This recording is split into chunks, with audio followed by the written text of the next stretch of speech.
They tell you to be yourself, to express how you feel, and that vulnerability is strength, and you believed it. You walked into rooms thinking transparency would earn you trust.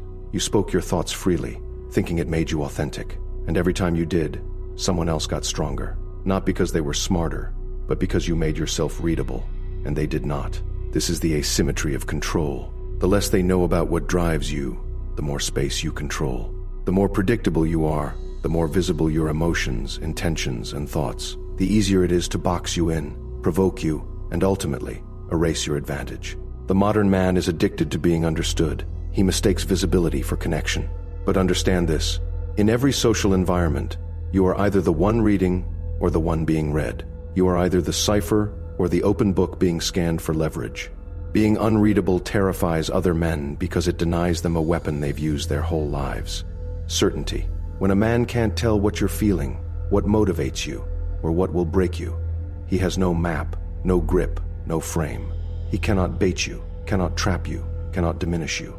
He is operating in the dark, and fear breeds submission. Machiavelli wasn't advocating secrecy for the sake of mystery. He understood that in political and social warfare, opacity is not preference, it is armor. Open rulers were overthrown. Predictable ones were outmaneuvered. The unseen hand controls the board.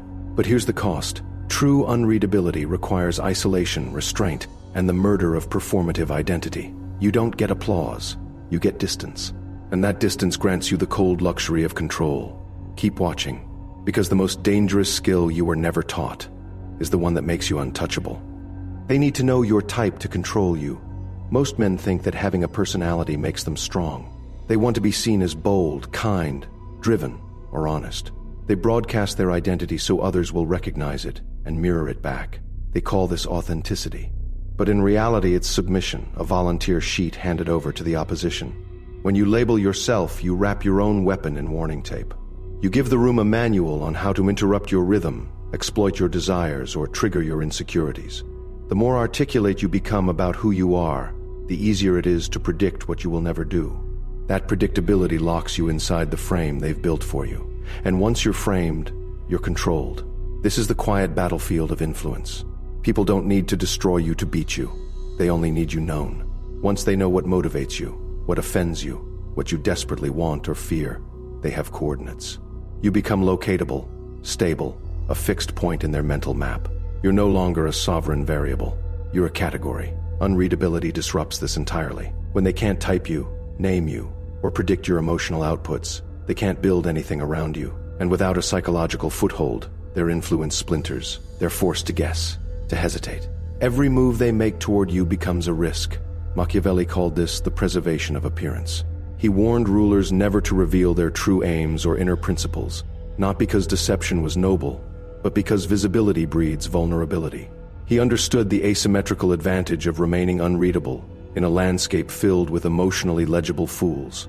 This doesn't mean silence for the sake of mystery. It's selective silence, intentional misalignment. You express just enough to fill the air, but never enough to confirm who you are. Every room you enter is a theater of perception, and you own it not by speaking the most, but by revealing the least. Power is not volume, it is void. In a world where everyone overshares, leaks, and lives in public, your restraint becomes unsettling. People project onto what they cannot read, and that projection forces them into a reactive stance. They become insecure, over-explain themselves, or try to provoke you to calibrate their own power. This is leverage. Unreadability is not just the absence of information.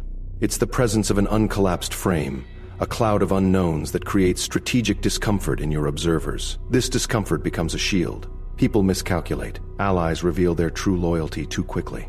Enemies betray their desperation trying to pierce your silence. Do this long enough, and your presence changes how rooms behave. But here's where the weak slide off. Being unreadable requires the discipline to resist gratification. You don't get to correct misunderstandings. You don't get to defend your reputation. You don't get applause, empathy, or validation. You get privacy, and with it you get power. Because if they can't pin you down, they can't leverage guilt. They can't trap you with obligation. They can't frame you as anything other than untouchable. The louder forces will call it arrogance. They always do. Because in a world of performers, a man at ease in silence appears monstrous. He doesn't read the script. He doesn't play the emotional choreography others rely on. He becomes a sovereign anomaly, not because he dominates the space, but because he refuses to be defined by it. Unreadability is not an aesthetic. It is the refusal to hand control of your inner world to masses trained to weaponize it. And when that refusal becomes your baseline, you won't just walk into rooms unnoticed. You'll walk in recognized as something they can't use. Emotion is the weakest broadcast signal. Most men think expressing emotion is a form of release. They believe that honesty with their feelings makes them real, relatable, even respectable. They overshare frustrations to be understood. They leak disappointment to seek support. They display passion to inspire conviction. But every time they do, they give power to whoever can read that signal faster and respond colder. Emotion, unguarded, is not expression. It is exposure. It functions like a flare. It reveals location, direction, reaction, timing. In predator environments, that's suicide. This is not a call to be emotionless. It's a command to stop bleeding in shark water. Not because the sharks are evil, but because it's what they do. That's the world. It's indifferent. It doesn't care about your struggle, your truth, or your wounds, but it will use them efficiently. Machiavelli didn't extol cruelty. He simply knew that a man ruled by his passions was a man ruled from the outside in. The more legible your feelings, the more elastic your boundaries become. You don't choose your reaction, you're led into one. And once someone learns how to lead your emotions, they don't need to beat you, they just need to nudge. Unreadable men sever this process at its root. They feel, but they do not respond publicly. Their inner turbulence is edited in silence and weaponized as perspective. Frustration doesn't leak, it calcifies into strategy. Affection doesn't become infatuation, it stays unspoken. What you don't express, you retain. And what you retain, you control. Understand this distinction. Discipline is not deadness. It is choosing when and if to express, not being governed by the compulsion to show everything. Not every betrayal needs a reaction. Not every win needs a celebration. This is the architecture of mental sovereignty, self-permission, not publicized sentiment. A man who can edit his emotional code without deleting it becomes uncatchable. He stops broadcasting weakness for approval. He becomes unreadable not because he's silent, but because his silence no longer signals suffering. What terrifies people is not sadness in your eyes, it's the void behind them. When they can't tell if you're bothered, offended, amused, or enraged, they fall apart trying to regulate themselves in your presence. And this reversal gives you a structural advantage, because the game, at its core, isn't about being the smartest, strongest, or even the most manipulative. It's about being the one who moves last, the one whose frame absorbs everything without flinching, the one who sees emotion in others and knows exactly what card it exposes in their hand, but never lays down one of his own. Contrast that with the average man. He reacts, he escalates, he clarifies, he emotes. And every response, whether righteous anger or eloquent sadness, reinforces his emotional readability. It teaches others how to play him, how to provoke him, how to get inside. Unreadable men invert this completely. They deny the cause-effect loop that runs 90% of public interaction. They remove the, if I do this, he'll do that reliability. They anchor in stillness. This isn't stoicism twisted into postured gritting of teeth.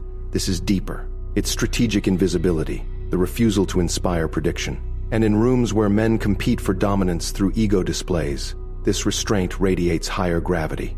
It drags attention, forces recalibration, demands deference without ever needing to declare it. That is not charisma. That is threat-level enigma. You don't attract people, you destabilize them. Not by force, but by denying the feedback they instinctively search for.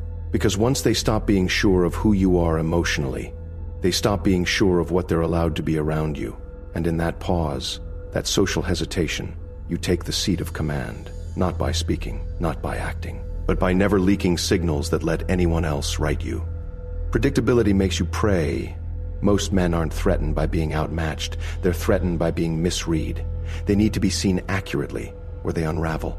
And so they design their behaviors, routines, statements, even choices to be legible, to feel safe by being consistent. What they don't realize is every predictable habit becomes a hook. Every consistent emotional response becomes a lever. And every visible motivation becomes a leash. They call it being dependable. But in a hostile social world, dependability isn't strength, it's traceability. Predictable men are easy to maneuver. They rant when offended, overcommit when praised, hesitate when challenged, and fold when isolated. All of this can be calculated in advance by anyone paying attention. And people do pay attention not to admire, but to simulate. They reverse engineer your moves so they can get in front of them. If you don't control your own variability, someone else will engineer it for you. Unreadability doesn't just operate on silence, it operates on disruption. It requires you to break pattern long enough to deny others certainty. If they think you always show up early, show up late. If they think you always respond, don't. If they assume you'll argue, agree, then vanish. Not to confuse for attention. That's the clown's use of unpredictability. Yours is to corrode assumptions. Because assumption is the root of soft power. Once they assume your moves, your limits, your values, they can simulate your presence. They can predict your non-choices and bypass your attention completely. You become a hallway, not a wall. Machiavelli understood this at the tactical level. Predictability invites rebellion. A prince who is always merciful will be tested by cruelty. A man always indifferent will be baited with intimacy. The key to control is not constancy, it's ambiguity. Making your next action mathematically unavailable, keeping your rivals unsure whether you'll tolerate, retaliate, or vanish entirely. This ambiguity forces recalibration, and repeated recalibration uses their energy, not yours. A man who can't be predicted cannot be preempted. But here's the paradox. The drive to be seen as authentic is rooted in childhood conditioning. Most men were not trained to be unreadable. They were trained to be pleasing, predictable, harmless. Schools reward consistency. Families reward predictability over intuition. Jobs reward routine.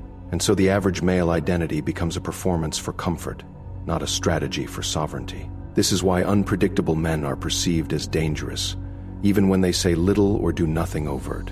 Because they aren't optimized for acceptance. They're optimized for dominance, and dominance doesn't explain itself. The shift isn't behavioral, though. You don't fake randomness. You internalize neutrality. You stop acting out of expectation reduction. You detach from compulsions to correct, to respond, to affirm, to emote in familiar ways. You let them wonder if this is the moment you break pattern, or if it's just another layer of silence. When you walk into a room, people should know you're a mystery they'll never solve. Not because you're acting, but because you're unlike any version of yourself they thought they knew. That lack of repetition, of simplification, breaks their tools. They will reach into the same old drawer of tricks, but find nothing that works. Over time, they stop trying. Not out of frustration, but out of respect. Not because they like you, but because they know you're not programmable. That every time they think they've mapped you, you scatter their predictions into static. Control comes not from being the loudest or the most used to winning. It comes from being structurally foreign, illegible to the predictable minds in the room. Because predictability is a price you pay for popularity. Unreadability is a debt they owe you in silence. Clarity is a gift you should rarely give. Modern men are addicted to explaining themselves. They think being clear about who they are, what they want, and why they do what they do makes them honest. In reality, it makes them small. Because every clarification you offer is not a conclusion, it's a concession. You're giving away the raw material others need to sculpt your limits. They call it honesty. But it's exposure with better branding. They explain their dreams so people won't question them. They over-articulate their boundaries so others won't cross them. They talk about their intentions to manage social judgment before it forms. But every explanation is a mirror turned outward, asking for understanding, translation, or validation. It is not power. It is a craving to be interpreted correctly, and that craving is your leash. Unreadable men don't correct perception, because perception by itself costs nothing. People misunderstand your silence. Let them. They assume your motives. Let them guess. They gossip about your next move. Perfect. They don't see the real one coming. Holding your tongue while the world misreads you isn't weakness. It's strategic starvation. You starve their certainty. You watch as they connect dots that were never drawn by you. And while they're busy chasing a map that doesn't exist, you're already gone. Or worse, already in control. Clarity is a resource. And like any power resource, its value comes from scarcity, not abundance. When you explain nothing, every rare drop of insight you offer becomes priceless. Selective clarity becomes a weapon. It causes disproportionate reactions. It forces silence in rooms used to white noise. But the modern man has been raised to perform clarity on demand. In relationships, at the office, on social media. He's taught that obscurity is rudeness, that if he doesn't explain himself, he'll lose affection or trust. What this actually creates is dependence. Everyone knows how to track him, how to read his emotional GPS in real time. Machiavelli would laugh at this. Not because the modern man is weak, but because he's cooperative by default. He doesn't understand conflict is constant, even when invisible. And in conflict, transparency isn't noble, it's fatal. A prince who shows his loyalties too early becomes a puppet. A man who declares his priorities becomes easy to sabotage. Control comes not through presence, but through layered opacity. Unreadable men treat their internal world like a restricted zone. Entry is not granted by proximity, emotion, or demand. Entry is earned, and most never pass threshold. They hear your voice but never touch your mind. They see your smile but never hold your frame. They get glimpses, not maps. This doesn't make you cold, it makes you disciplined. Coldness is a lack of feeling. Discipline is the refusal to weaponize emotions against yourself. You do not share to share. You share with precision, with zero leakage. Every word calculated to reveal only what strengthens your control of the frame. Silence then becomes a multiplier. In a conversation, it forces others to reveal more just to fill the space. In conflict, it makes the opponent spiral through assumptions. In relationships, it makes others self-police how they speak to you, not because they fear your anger, but because they fear your detachment. Unreadability, then, becomes an ecosystem. Every part enforces the whole.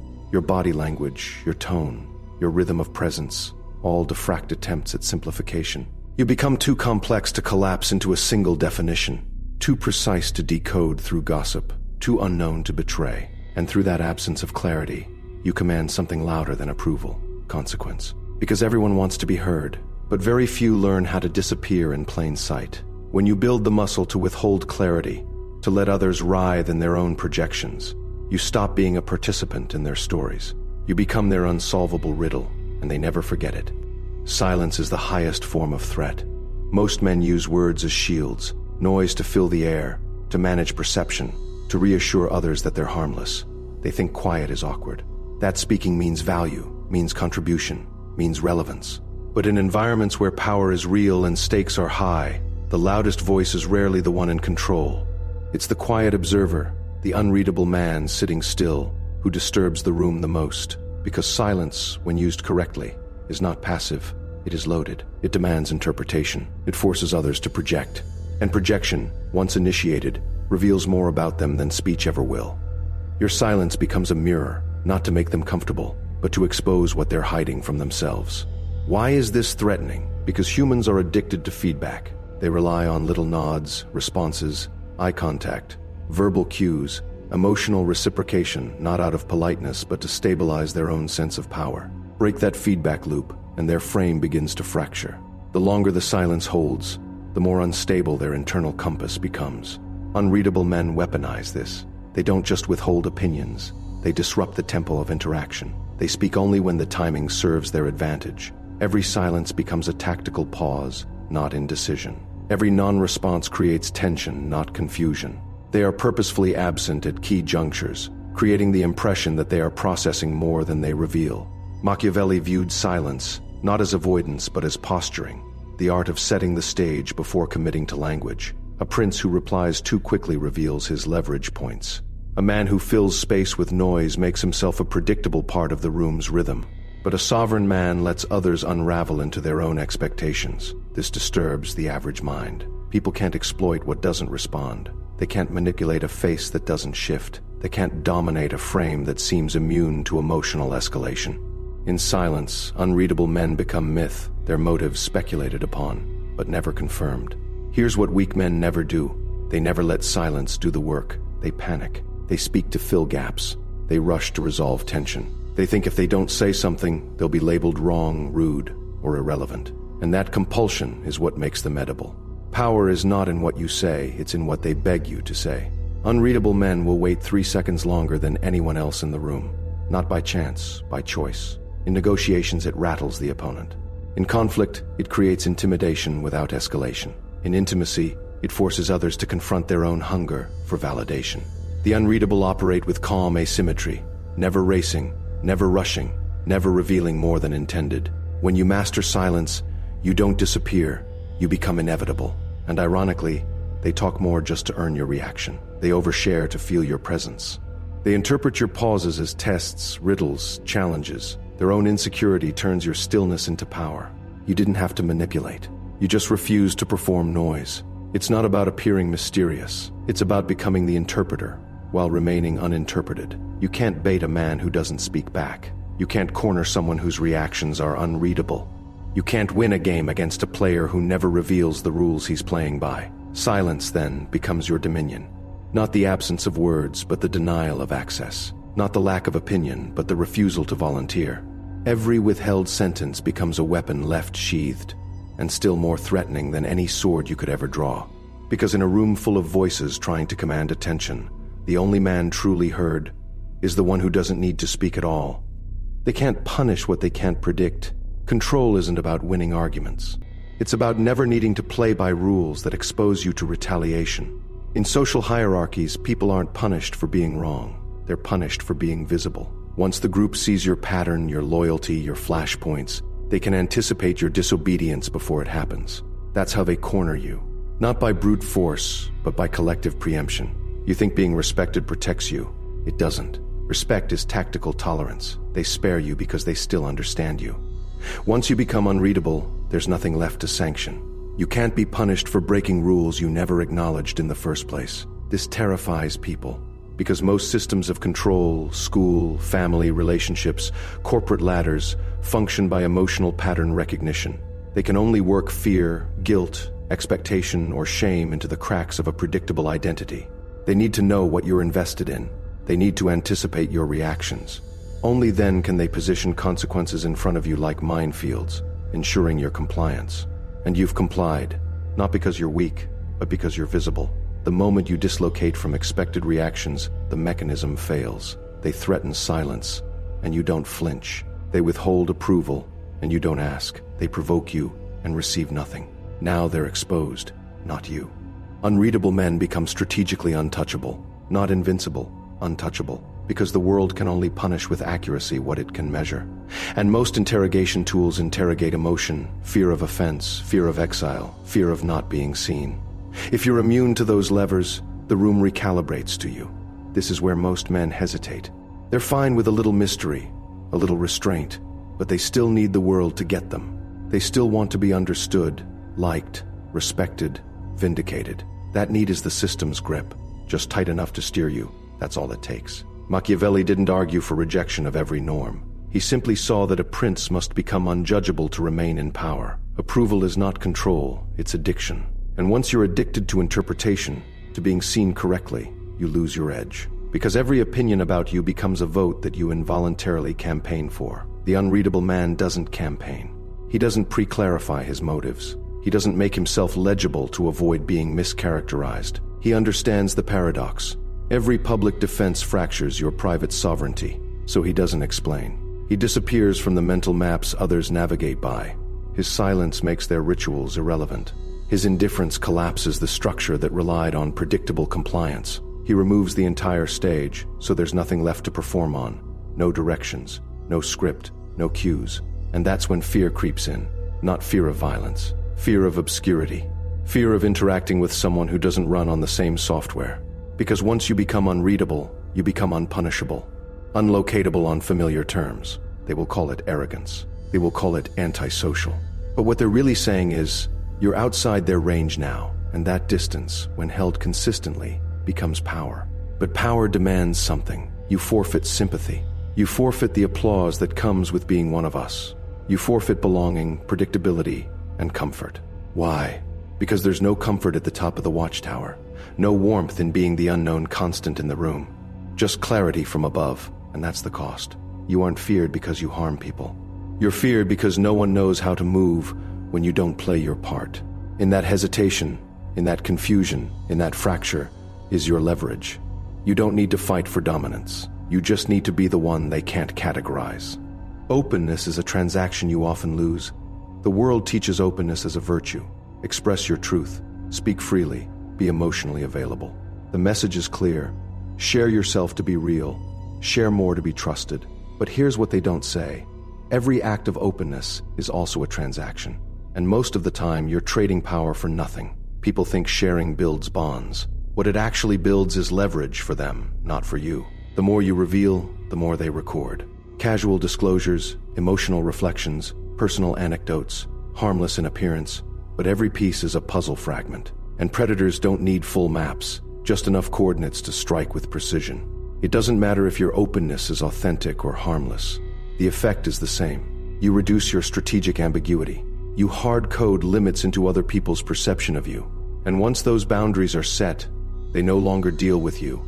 They deal with a simplified model of you, one they can manage, provoke, or mirror when required. Unreadable men resist this at the source. They understand that offering even a piece of themselves without diagnostic purpose is surrender. So they default to inversion. Let others speak. Let others reveal. Watch. Listen.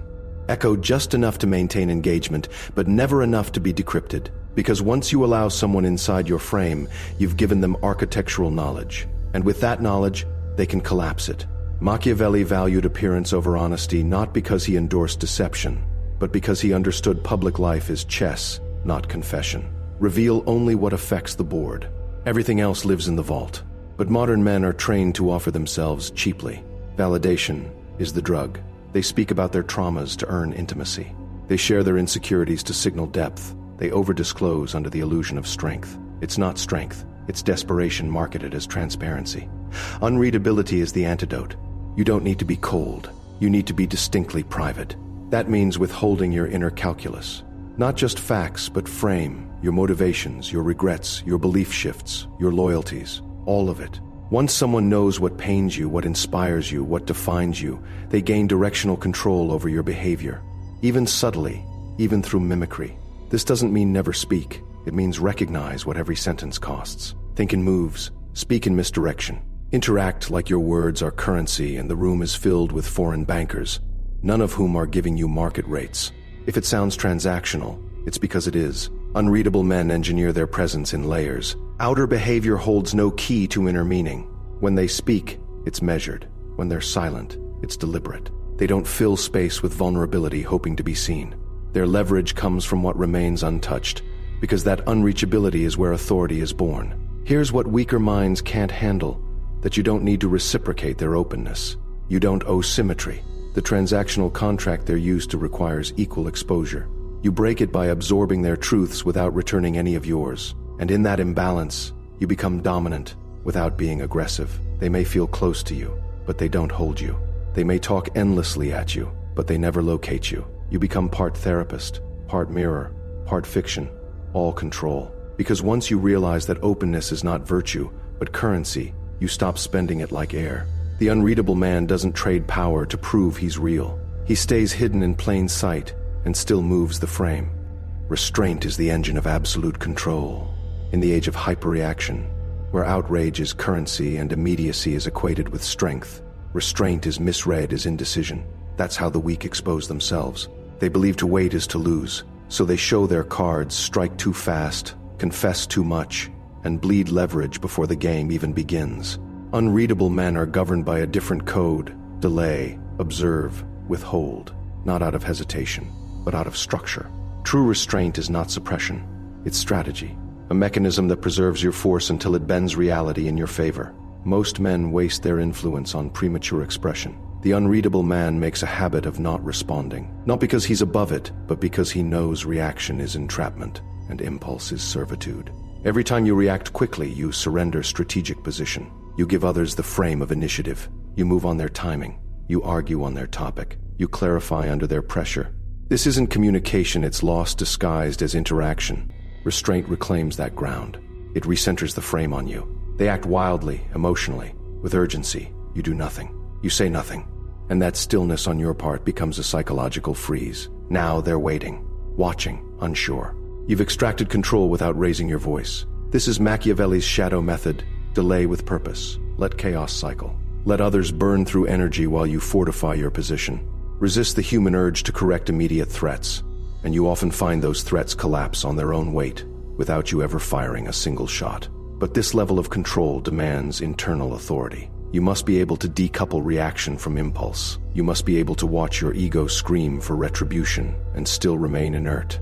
You must be capable of holding your strike indefinitely, not because you won't retaliate, but because your timetable is dictated by advantage, not emotion. The virtue of restraint is not that it avoids conflict, it's that it decides when conflict becomes useful. The average man can't choose. He's triggered, dominated by tones, words, disrespect, silence. One insult thrown his way and he takes the bait. The room claps because he stood up for himself, but underneath, he just danced on strings someone else pulled.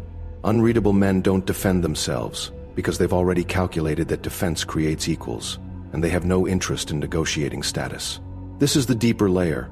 Restraint isn't passive, it's hostile. But that hostility is sublimated into structure, into poise, into the unnerving calm of a man operating on a delay curve that no one else can read. And when restraint is mastered, everything becomes a resource. Insults become data. Disrespect becomes misdirection. Criticism becomes exposure. You don't fight fire, you document it. Because you know your retaliation, if needed, won't be verbal. It will be structural. It will be staged, not expressed. Restraint is not emptiness. It is the holding chamber for all moves not taken yet. Moves that, when finally deployed, land with finality, not emotion. To lesser minds, this will look robotic. Repression, coldness. So be it. Let them label what they don't understand, because what they call cold is clarity. What they call distant is sovereign editability, the rare trait of not being pulled by every hand that reaches for your center. Restraint is your firewall. It confines your force. It stockpiles silence. So when you finally act, the world feels it, not in frequency, but in consequences they never even saw coming. Let that settle. Then sharpen your edge again. You've been trained to believe silence is absence, mystery is manipulation, and restraint is weakness. That belief benefits everyone but you. It makes you readable, predictable, punishable, and in every arena where power is real, that makes you expendable. Here's the truth. Being unreadable isn't a style, it's a shield. One that must be held in silence, through loneliness, despite pressure, against the endless pull toward visibility. Because the moment they can map you, they can manage you, and they will. Once you apply this doctrine, the world will shift around you. People you once trusted will nudge you to explain, to open up, to be yourself. But they don't want your essence, they want your pattern. Because patterns are controllable, frames are collapsible, and unreadability threatens both. They will try to resurrect the old version of you, the more accessible one, the one they could understand, react to, and use as a mirror. Hold the line, reserve your signal, and let the silence replace your presence with gravity. You are no longer the piece being read. You are the player reading them. You are no longer a man with reactions. You are a fortress with thresholds, and only the disciplined enter.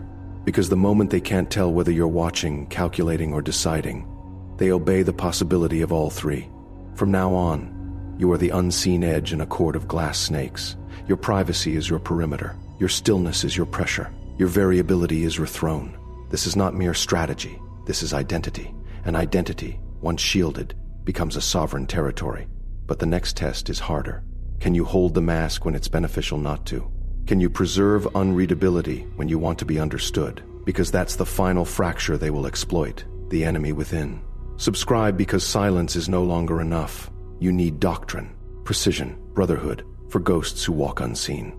Final line, be unreadable and you will be untouchable.